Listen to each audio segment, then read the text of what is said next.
So thank you very much for having me here today, Kaspersky, and thank you for joining me in here. As Peter said, my name is Markus Nice. I'm a threat intelligence manager with Swisscom, which is Switzerland's biggest ISP. So I've got two goals for today. So first, I hope that by the end of the next 20 minutes, the way how you look and leverage malware repositories has changed a little bit. And you can take at least one approach that I'm showing with Yara and apply it for yourself. A lot of you may already use Yara on a daily basis for their malware analysis. But what I would like to do today is use Yara and apply it to the threat intelligence domain beyond an indicator. So we'll start with more tactical examples and move over to the more strategic side. Before we start, here's my disclaimer. The following applies literally to any malware scanning service and not VirusTotal in particular. I'm using VirusTotal primarily because it does give you already the ability to use Yara on the files that have been uploaded. And if you see samples or any other data that would violate VirusTotal's terms of service, they haven't been obtained from VirusTotal. Finally, I would like to say thank you to VirusTotal because they have been very helpful in answering questions that I had for the preparation. Most of you will already be familiar. I saw the developer of Yara here as well. So if you see any of my rules, please do not throw anything at me. I know they suck. But I'm covering Yara anyway, just for completeness. So what is Yara? It's a pattern matching engine. You define patterns inside of rules, and they are either text, hex, or regex strings. That's it for this presentation to cover Yara, really. So how does Yara apply to VirusTotal? You can have notifications, real-time notifications on VirusTotal, where you can set up to 25 rules and get a notification if there's a file uploaded and it matches one of your rules. Or you can run a retro hunt, which goes back 3 months in time for the data that's inside of VirusTotal and gives you a maximum of 10,000 results. So please keep that number in mind for the rest of the presentation, and do not forget that VirusTotal exists since 2004. So we're actually looking at a fraction of the data that's inside of VirusTotal. The combination of Yara and VirusTotal is really powerful, for instance, to track malware families or threat actors. This rule, for instance, is tracking the Cozy or Fancy Beer APT group, and what it does is it actually searches for strings, IP addresses in that case, and if a file is uploaded to VirusTotal and it is a Windows binary which you can identify by the MZ header, then it will trigger. So yeah, but I'm really not a reverse engineer, and I hate reverse engineering. I'm more an Intel guy. And what I prefer is actually to obtain a ready and finished intelligence product from an intelligence service. So what this rule does is, it's called sticks, very inventive, I know. It is actually looking for sticks documents that contain either TLP amber, red, green, or white, and the TLP marking structure that you find. And what that brings you back when you let it run is a document like this. It's coming from the Department of Homeland Security, it's TLP amber, and I'm pretty sure they wouldn't be happy that I got it. So when I saw that, I was thinking, oh, maybe there's more about that. Maybe there's more data that I can pull out. So I run a retro hunt that I mentioned. And what I found out is, within 3 months, somebody has uploaded almost 800 TLP amber and 250 TLP green documents. And almost all of them were coming from the Department of Homeland Security. That does actually mean two things. First, somebody's not getting the traffic light protocol right. And second, this is not something that should reside in a public or inside of a malware repository, because I can get, as a defender, all of the indicators, all of the tactics, techniques, and procedures, but also the attackers can simply see what the defenders know already about them just by listening what is uploaded. It does also work for PDF files, for instance. Is somebody here from the FBI? Good for me. This rule is just looking for FBI flash and FBI industry notifications. It does work because the URI remains always plain text inside of PDF files, and SciWatch is usually only found inside of an FBI alert. And here you can see two examples from last week and 2 weeks ago. They've been uploaded, and it's TLB Ember, pretty ugly thing. And I run another retro hunt here to download things, and I found about 60 documents that have been uploaded in the last 4 months.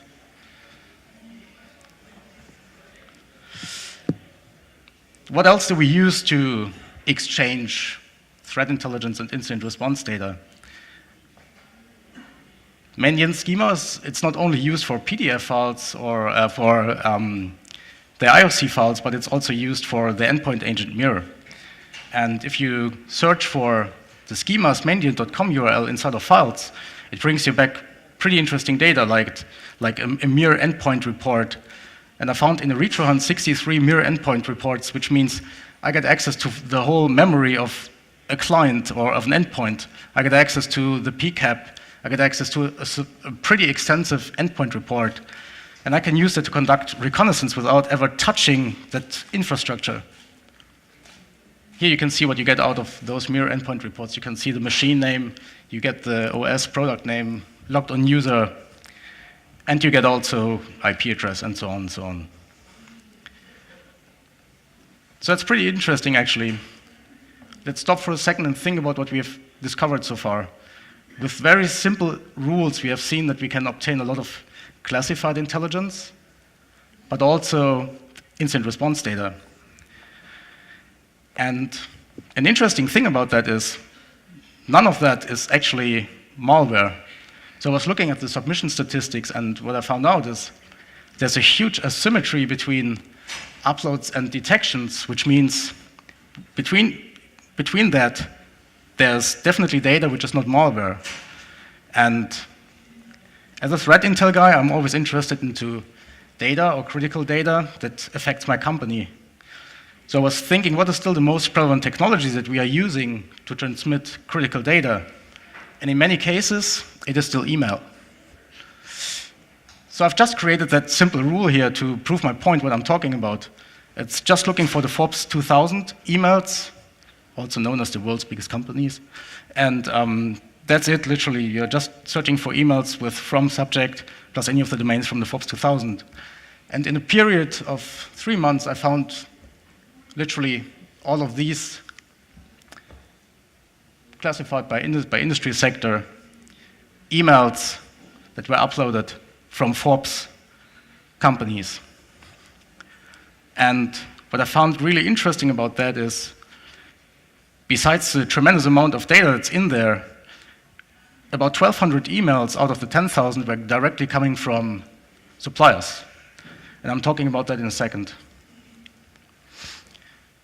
So instead of boring you to death with the same Yara rule over and over again, I thought we would just be looking at use cases that we want to detect. This is really the only rule that we are sticking to, and we will add, according to the use cases, what we really want to detect. So we're looking at predicting attacks, data leakage detection, and supply chain, the role of supply chain in espionage activity. This is kind of a really important topic to me, and I wanted to cover it. So let's start with predicting attacks. So if we know what affects our peers, if we know what affects our industry, we can start to make predictions about what might affect us as a company and the company that we want to protect. So I've created a simple rule that just looks for uploads from all ISPs within Europe, because I work for a European company and an ISP, and if any of these ISPs upload an email and it has various detections on VirusTotal, then we take the payload and check if we detect it in our own infrastructure and be prepared if it would hit us in return. Obviously, this is pretty nice to know if our peers are affected, but what's more interesting is if we are directly affected. So we have another rule that just looks for uploads that contain Swisscom, and in this case, we detected that one of our suppliers has uploaded an email from us with an attachment that was definitely not supposed to be uploaded to VirusTotal. So after clarifying that our contractor is not using VirusTotal as a cloud backup strategy, we decided that we get the file deleted. which was done half an hour later by Aristotle, which is a really great service.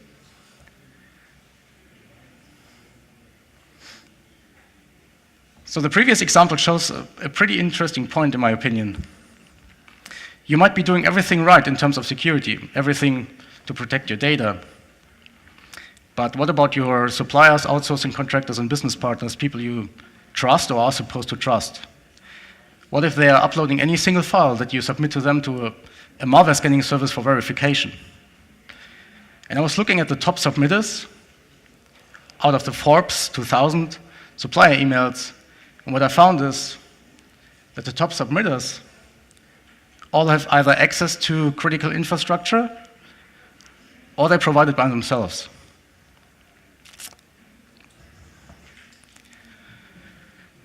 So by starting to add your suppliers to a simple Yara rule where you integrate, or where you have your company inside, you can actually start to conduct supply chain intelligence. You can see what happens with your file once you have submitted to your supplier. Do they actually upload that to a malware scanning service?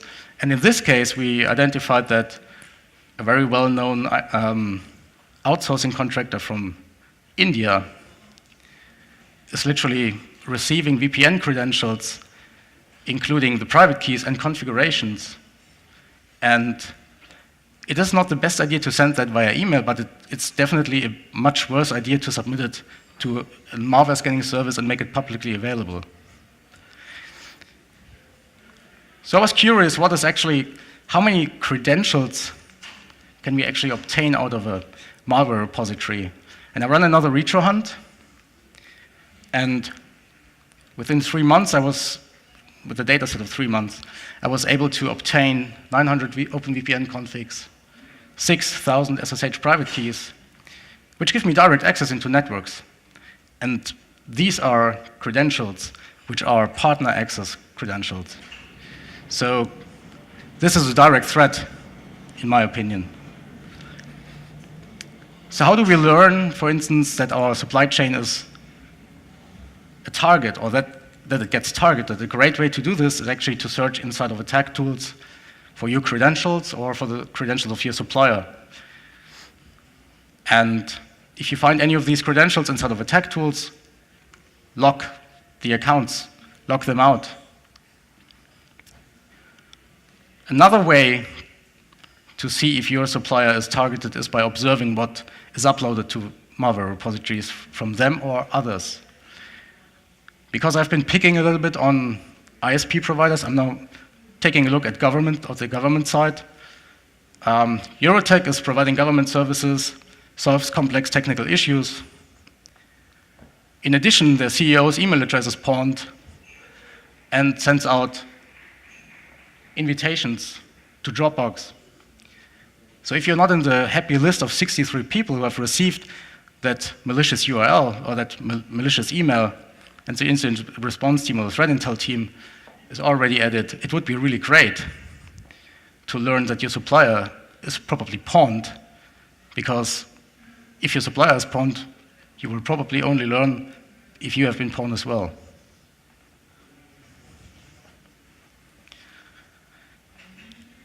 So could that careless behavior of your supplier, yourself, or others actually be used for espionage purposes? I'm pretty sure it can. And these are the confidential business plans from a really big ISP in the US for their new VoLTE infrastructure in Mexico, uploaded by a very well-known Chinese telecommunication equipment manufacturer. So you get this whole solution overview, you get plans for the architecture, and because America is not enough, they also did it for Saudi Arabia. And here, for instance, the plans for a new propeller from Rolls-Royce, uploaded by one of their supplier. Looks a little bit like that thing in our hotel room, turning around. And because propellers are pretty boring, I thought I'd look into the aerospace industry as well. And what I found out is this is actually from a supplier that designs the new plans for Berlin's A330 Neo line, and that was actually advertised 4 days ago, and I already had the plans in December 2016. And if I had known that it would be that ugly, I hadn't included it in the presentation. So we could really go on and on with these examples, but that's not the point. The point is really that there's data in these malware repositories that shouldn't be in here. So I was running another read run just to see how can we actually get also data and sensitive information out of the malware repository inside of the emails. And here are the results. I got 9,000 emails marked as confidential, 900 emails containing business plan, and 2,200 emails from governments. So I would really make that statement that you could use these repositories for espionage purposes. And because we have been talking about airplanes and propellers, I thought I would finish my presentation with a little story about a token that I uploaded to VirusTotal. It's literally just only to see and showcase what happens once your data is uploaded to VirusTotal. Within 2 days, it got downloaded not only from somebody in Germany, somebody in the US, but also in Russia and in Poland. And that was only in 2 days. All of a sudden, your data is not only at VirusTotal anymore, but it has been distributed around the globe. And coming back to the results that we had during the presentation so far, how much data is actually uploaded there, you're losing control of your data.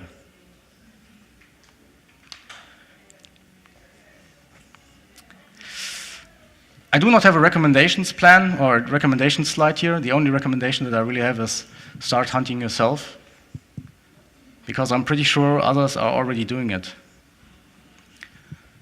Thank you very much. Thank you.